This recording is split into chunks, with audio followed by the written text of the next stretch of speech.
স্বাগত খেলাযোগে আপনাদের সাথে আছি আমি হাসান সজীব। আজ সেই দিন যে দিনটার জন্য বাংলার ফুটবল অপেক্ষা করেছে 40টা বছর। আজ সেই দিন ইতিহাসের পাতায় নিজেদের নাম লেখার। ছিল পর্যাপ্ত সুযোগ সুবিধার অভাব, কিন্তু তা বাধা হয়ে দাঁড়াতে পারেনি আফিদা ঋতুপর্ণাদের। সূর্য ওঠার আগে ওরা হাজির হতো সবুজ গালিচায়, দিনের পর দিন মাসের পর মাস আকাশ ছুবে বলে। আর সেই অধ্যাবসায় নিয়ে এসেছে সাফল্যের চূড়ায়। প্রথমবার এশিয়ান কাপের মঞ্চে বাংলার বাঘিনীরা। অভিষেক ম্যাচে লাল সবুজদের চায় না পরীক্ষা। দর্শক, এ নিয়ে বিস্তারিত আলোচনা করতে স্টুডিওতে আছেন ফুটবল বিশ্লেষক আহমেদ শায়েক। শায়েক, আপনাকে স্বাগত জানাচ্ছি একাত্তর খেলাযোগে। সেই সঙ্গে শুভ সকাল। প্রথমে যে বিষয়টা বলতে চাই, সবসময় আমরা বিদেশি লিগ, বিদেশি ফুটবল নিয়ে কথা বলি, সেখানে আজকে আমরা আমাদের দেশের মেয়েদের ফুটবল নিয়ে আলোচনা করছি। নিঃসন্দেহে গর্বের। জি, অবশ্যই গর্বের।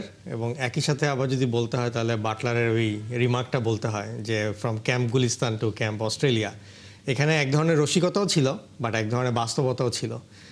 বাস্তবতাটা হচ্ছে যে আমাদের দেশে ধরেন যেরকম গুলিস্তানে আমাদের যে জাতীয় স্টেডিয়ামে খেলা হয়, সেখানে মেয়েরা ভোরবেলায় খেলে, তার কারণ হচ্ছে তারা শিডিউলেই মিলাতে পারে না। তো সেই রকম একটা জায়গা থেকে আজকে অস্ট্রেলিয়ায় এএফসির সবচেয়ে উচ্চ যে কম্পিটিশানে, সেই কম্পিটিশানে এসে তারা এখন খেলতে যাচ্ছে। সো এটা যে কত বড় একটা লাফ দিয়েছে Bangladesh as a country in football, এটা আসলে বোঝার যে এটাই আসলে এখন আমাদের হয়ে ওঠেনি, যেটা আমার মনে হয়। এছাড়াও যেটা বলতে হয় যে আপনি যদি দেখেন, আমি যতটুকু জেনেছি যে মেয়েরা হচ্ছে কালকে মেইন পিচে প্র্যাকটিসই করতে পারেনি। তার কারণ হচ্ছে অস্ট্রেলিয়া মেইন পিচটাকে খেলার জন্য এমনভাবে প্রোটেক্ট করে রাখছে যে তাদেরকে পিচের সাইডে প্র্যাকটিস করতে দিয়েছে। তো তারা ফুটবল খেলাটাকে তারা কতটুকু সিরিয়াসলি নেয়, মাঠটাকে তারা কতটুকু যত্নে রাখে, সেটাই একটা প্রকাশ করেছে। এবং আই থিঙ্ক এই কারণেই আর কি বাটলার বলেছে যে যেখানে আপনার জাতীয় স্টেডিয়ামে একই মাঠে বিভিন্ন রকমের ডিসিপ্লিনের খেলা হয় এবং শেষ পর্যন্ত মাঠের কোয়ালিটি ওরকম থাকে না, সেখানে অস্ট্রেলিয়াতে আপনার মেইন মাঠে আপনাকে প্র্যাকটিসের সুযোগই দিচ্ছে না, কারণ মাঠটাকে রক্ষা করার জন্য। তো এই যে difference of investment, difference of interest in football, এইটা আসলে ও ক্যাম্প অস্ট্রেলিয়ার ক্যাম্প গুলিস্তানের মাধ্যমে আর কি বুঝিয়ে দিতে চেয়েছে।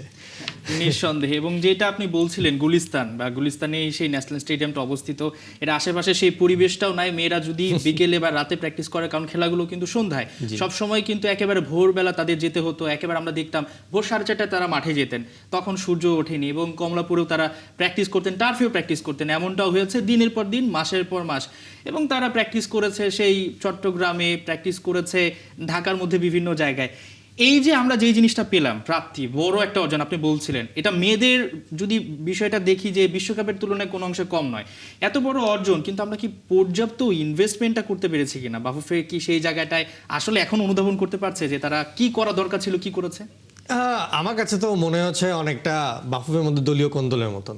কোচ দোষারোপ করছে ম্যানেজমেন্টকে, ম্যানেজমেন্ট দোষারোপ করছে কোচকে। তো এর মাধ্যমে যে জিনিসটা হারালাম সেটা হচ্ছে আমরা দর্শকরা হারালাম এবং প্লেয়াররা হারালো হচ্ছে একটা প্রপার প্র্যাকটিসের জায়গা বা প্র্যাকটিসের একটা প্ল্যানিং।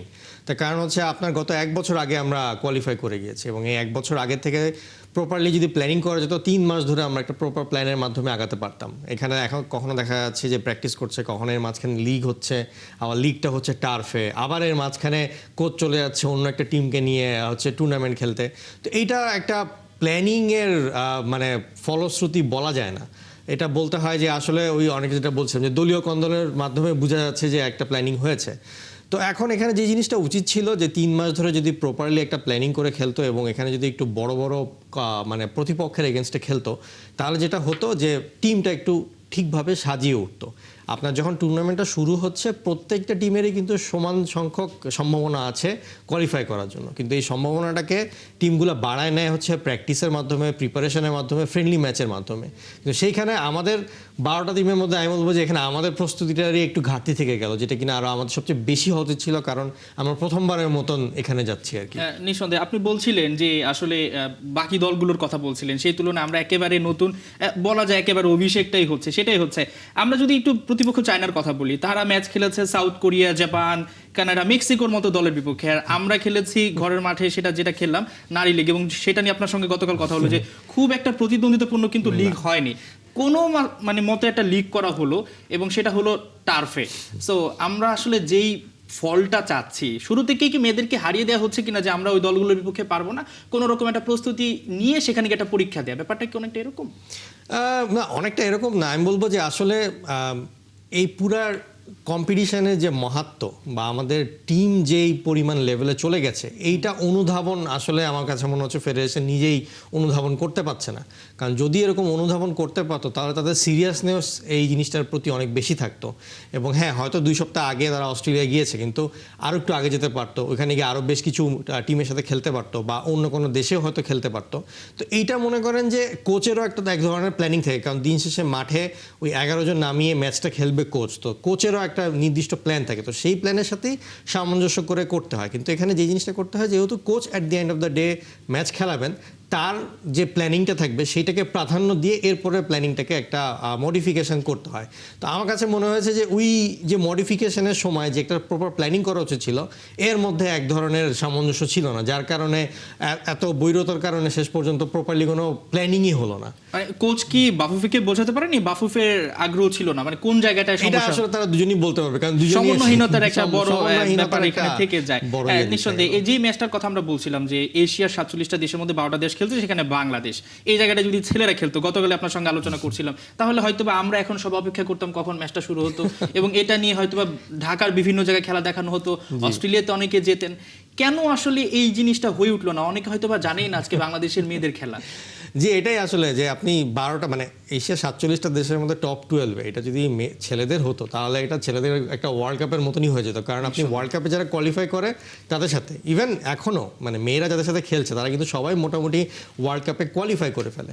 তো এইটা যেটা হওয়া উচিত ছিল, 1 মাস ধরে একটা সেলিব্রেশনের মতন হওয়া উচিত ছিল। আমরা সবসময় মেয়েরা জিতে আসার পরে সেলিব্রেশন করি, কিন্তু এখানে যে খেলতে যাচ্ছি এটাই তো একটা সেলিব্রেশন। তো এইটা ধরেন পুরো স্কোয়াডের একটা পরিচিতি একটা অনুষ্ঠান হতে পারতো, সব মিডিয়া জানতে পারতো যে প্লেয়ারগুলো কারা খেলতে যাচ্ছে, তারা এখন পর্যন্ত কি অ্যাচিভ করেছে এবং কি তারা করতে যাচ্ছে।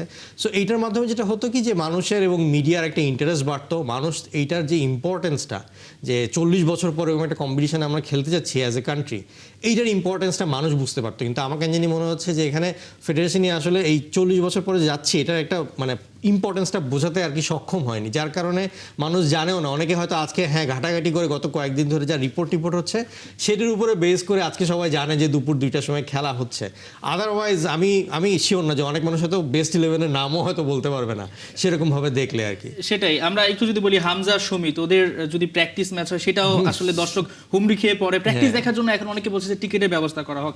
আমরা কি মেয়েদেরকে সেই ব্র্যান্ডিংটা করতে পারিনি, যেটা নিয়ে বাফুফে ছেলেদের বেলা খুব বেশি সিরিয়াস এই গত কয়েক বছর ধরে, কিন্তু মেয়েদের বেলা সেটা হয়ে উঠছে না। এই যে মেয়েরা একটার পর একটা সাফ এনে দিচ্ছে, একটার পর একটা অর্জন এনে দিচ্ছে, তাদের যদি বলি পার্সোনালি তো একটা ব্র্যান্ড ভ্যালু এতদিন হয়ে যাওয়ার কথা ছিল, সেই জায়গাটা কি বাফুফে খুব একটা সিরিয়াস কিনা? কারণ আমরা দেখি যে অস্ট্রেলিয়া যাওয়ার জন্য কিন্তু লোগো উন্মোচন হয়েছে, প্রোগ্রাম হয়েছে, কিন্তু সেই অর্থে আসলে প্রস্তুতি হয়নি, সেই অর্থে মেয়েদেরকে মনে হচ্ছে যে গুরুত্বটা ওইভাবে দেওয়া হয়নি। গুরুত্বের ক্ষেত্রে যদি বলতে হয় তাহলে ছেলেদের ক্ষেত্রে যদি আমরা গুরুত্ব দিই 100, সেখানে আমরা রিটার্ন পাই 10, আর মেয়েদের ক্ষেত্রে যদি আমরা গুরুত্ব দিই 10, আমরা রিটার্ন পাই 100। তো সেই ক্ষেত্রে আপনার আসলে এখানে দেখা উচিত এফেক্টিভিটি যে কারা কত ভালো রেজাল্ট আমাদেরকে দিচ্ছে, বিশ্বের মঞ্চে কে আমাদেরকে নিয়ে যাচ্ছে। আমরা যে পরিমাণে ব্র্যান্ডিং বা যেই পরিমাণে 1 মাস আগের থেকে একটা ম্যাচ হবে বলে আমরা আয়োজন আরম্ভ করি, তার থেকে বেশি আসলে করা উচিত ছিল মেয়েদের ক্ষেত্রে। তাহলে যে জিনিসটা হতো যে এই টুর্নামেন্টকে ঘিরে যেই পরিমাণ প্রিপারেশনটা হতো, যেই পরিমাণ ইন্টারেস্টটা গ্রো করতো, এটা দিন শেষে লাভবান কিন্তু ফেডারেশনই হতো, লাভবান প্লেয়াররাই হতো, দিন শেষে আমাদের দেশের নামই উজ্জ্বল হতো। আপনি জানেন হয়তো এই এএফসি এশিয়ান কাপের ড্র অনুষ্ঠানে 12টা টিমের 12টা দলের 12 জন রিপ্রেজেন্টেটিভ ডেকেছিল, কিন্তু 11টা দেশ গিয়েছিল, বাংলাদেশে একমাত্র যায়নি।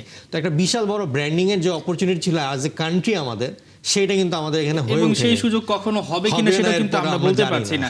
আমরা এবার যদি একটু বলি যে বাংলাদেশ যেইভাবে খেলবে, খেলার ধরনটা নিয়ে যদি কথা বলা, কৌশল, হাইলাইন ডিফেন্স নিয়ে বেশ আলোচনা রয়েছে, কোচ বারবার সেটাই করাচ্ছেন, কেননা তিনি এইভাবেই আসলে মেয়েদেরকে এই জায়গাটায় নিয়ে এসেছেন।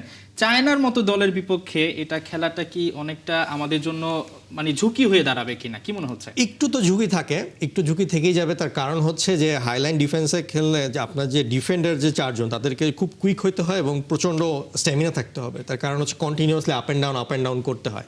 বাট এখানে একটা ফ্যাক্টর যেটা কিনা কাজ করবে, যেটা কিনা আমি ফুটবলে সবসময় বলি যে ফুটবলে এতদিন ছিল 3 ডাইমেনশনের খেলা, একটা হচ্ছে পক্ষ দল, একটা বিপক্ষ দল, আর রেফারি ছিল একটা 3rd ডাইমেনশন। এখন যুক্ত হচ্ছে 4th ডাইমেনশন, যেটা হচ্ছে ভার, এবং এই টুর্নামেন্টের সবগুলো ম্যাচে ভার থাকবে। সো ভারের ক্ষেত্রে অনেক ডিসিশন কিন্তু ঘুরে যাবে। দেখা যাবে অনেক সময় আছে যে আমরা পেনাল্টি বক্স থেকে পেনাল্টি পাই না, কিন্তু এখন কিন্তু ভারের কারণে চেঞ্জ হয়ে পেনাল্টি আমরা পেয়েও যেতে পারি। অথবা অফসাইডে যদি ওরা গোল দিয়ে দেয়, পরবর্তীতে কিন্তু সেটা হাইলাইন ডিফেন্স খেলার কারণে দেখা গেল অফসাইড হয়ে গোল দিয়ে দিয়েছে, তো যেই কারণে কিন্তু গোলটা বাতিল হয়ে যাবে। সো অনেক বড় একটা মডিফিকেশন এখানে হবে। আপনার ভিআর বারের কারণে। সো এই জিনিসটা হয়তো আবার দিন শেষে আমাদেরকে হেল্প করতে পারে, যেহেতু আমরা হাইলাইন ডিফেন্স খেলবো। সো আই থিঙ্ক যেহেতু এই টিমের একটা এক্সপিরিয়েন্স আছে হাইলাইন ডিফেন্স খেলা, হয়তো একটু নিচে নেমে খেলবে, একটু হয়তো ফার্স্টে একটু ডিফেন্সিভ মোড থাকতেই পারে। তো তারপর আমি বলবো যে যেহেতু গেছে, এখন এই 3টা ম্যাচ আসলে মেয়েদের এনজয় করা উচিত, এত বেশি চিন্তা না করে। তারা যে এত বড় একটা লেভেলে গেছে, এই পুরো ম্যাচ, এই 3টা ম্যাচকে এনজয় করে এক্সপিরিয়েন্সটা নিয়ে তাদের ব্যাক করা উচিত। নিঃসন্দেহে, তার মানে মেয়েদের এটা হচ্ছে একটা পরীক্ষার মঞ্চ, এবং এখান থেকে কিন্তু আপনি জানেন আন্ডার-20 এশিয়ান কাপ রয়েছে থাইল্যান্ডে এপ্রিলে, সেখানেও কিন্তু বেশিরভাগ ফুটবলার খেলবেন। তার মানে আমরা ধরে নিতে পারি এটাতে খুব একটা রেজাল্ট না আসলেও আমরা পরের যে এশিয়ান কাপটা রয়েছে সেটা, এবং এখান থেকেই যে বলা হচ্ছে বিশ্বকাপে যাওয়ার যে রাস্তাটা, সেটা হয়তো বা খুলে যেতে পারে। ছোট্ট করে জানতে চাইবো সেই সম্ভাবনাটাকে আসলে কিভাবে দেখছেন, মানে এইবারের যে ওয়ার্ল্ড কাপে যাওয়ার নাকি এই সামনে যে বাংলাদেশ এখান থেকে ওয়ার্ল্ড কাপে কোয়ালিফাই মানে করতে এই পারে যে কিনা? যেই প্লেয়ারগুলো এখন এশিয়ান কাপে খেলবে, যে আন্ডার-20 প্লেয়ারগুলো, তারা যখন আপনার থাইল্যান্ডে খেলবে, তখন তো তারা এই যে এক্সপিরিয়েন্সগুলো গ্যাদার করছে, এগুলো কিনা পরবর্তীতে তাদের সামনে বিশাল বড় সুযোগ করে দিবে, তাদের এই সাহসটা বাড়িয়ে দিবে, যেটা কিনা পরবর্তীতে আমাদের বিশ্বকাপে যাওয়ার একটা রাস্তা তৈরি করে দিবে। কিন্তু এইটাকে ধারাবাহিকতায় রাখতে হবে, এটাকে ছেড়ে দিলে হবে না। নিঃসন্দেহে আমরা সেই ছেড়ে দেওয়ার পাত্র নই। বাংলার বাঘিনীরা সেটা পরীক্ষা করে দেখাবে। আসলে মঞ্চটা কঠিন, কিন্তু সেটা তারা উঠে যাবে। আমি শেখ, আপনাকে অসংখ্য ধন্যবাদ আমাদের সঙ্গে যুক্ত হওয়ার জন্য। আমরা আশা করছি বাংলাদেশের ম্যাচে ভালো একটা ফল নিয়ে আসবে।